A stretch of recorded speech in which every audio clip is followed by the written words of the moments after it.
Let us now summarize this course and look at the next steps. This is just a reminder of the course outline that we looked at in part 1. This is part 9 as highlighted here.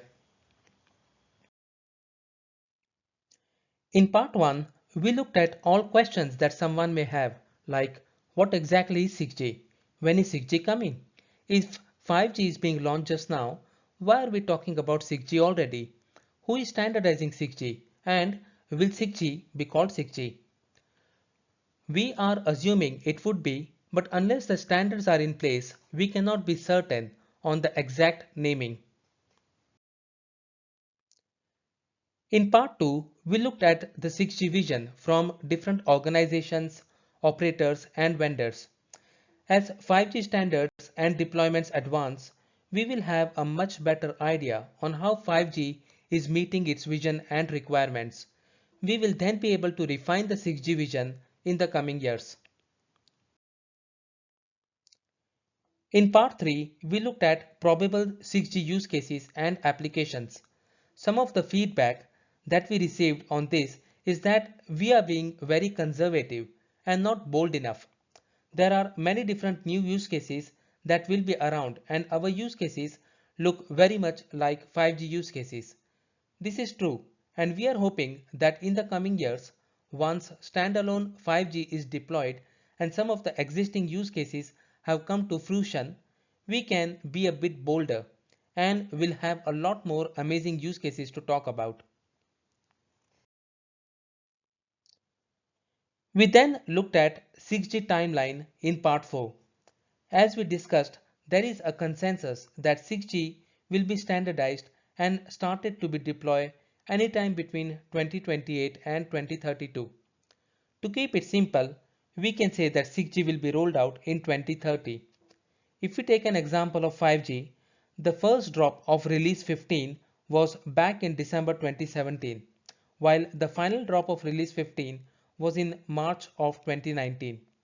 The network started to be deployed from 2018 onwards, with many more networks in 2019 and 2020. The same is expected from 6G.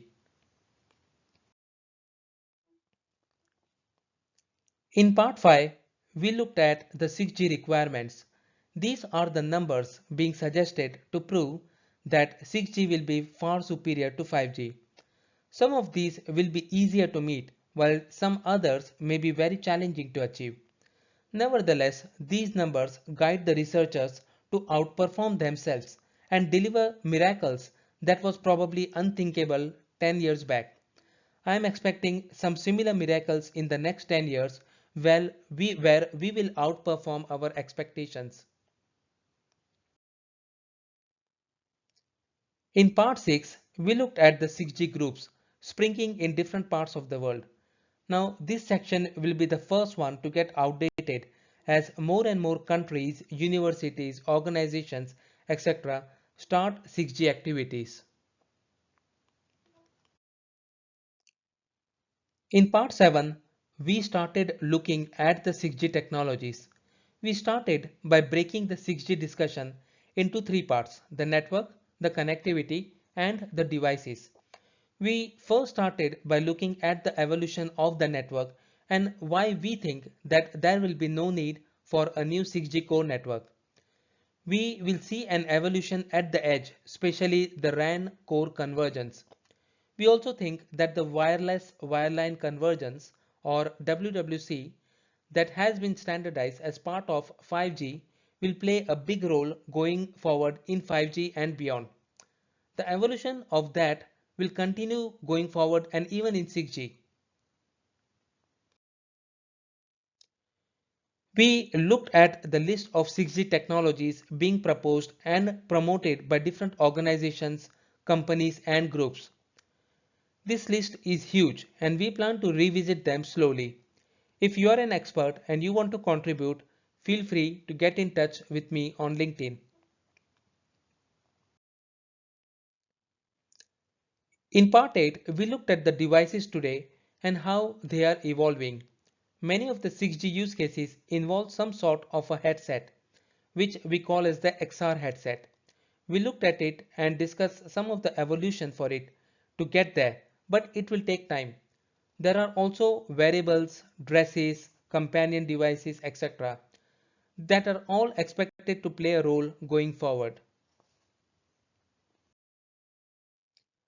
Just this week, on 2nd Feb 2021, ITUR published an update on IMT 2020 or 5G specifications. You can read the details on their website. The link is on bottom right. The update also mentions that ITUR Working Party 5D has already started to examine future technology trends for IMT towards 2030 and beyond. This work could include anticipating new use cases for IMT and subsequently the identification of any gaps as well as new technical enablers necessary in the 2030 timeframe. Working Party 5D has invited organizations within and external to the ITU radio communication sector ITUR to provide inputs for its June and October meetings in 2021, which will help the development of the forthcoming report Future Technology Trends towards 2030 and beyond. A first draft of this new report contains a list of driving factors in the design of IMT technology as well as the list of possible technologies to enhance the performance and precision of both the radio interface and the radio network. So we should have a IMT 2030 or 6G vision document from ITU hopefully by the end of 2021. We are certainly looking forward to it. The PDF slides contain a few pages of references that we are omitting in the video. Please download the slides from SlideShare. We will add them to the 3G4G website eventually. So finally, I hope that you enjoyed looking at the 6G as well as we did preparing for it and presenting it. Happy to receive your comments and suggestions so we can improve the future version of this training. In the meantime, keep well and keep safe, and thank you for watching. Goodbye.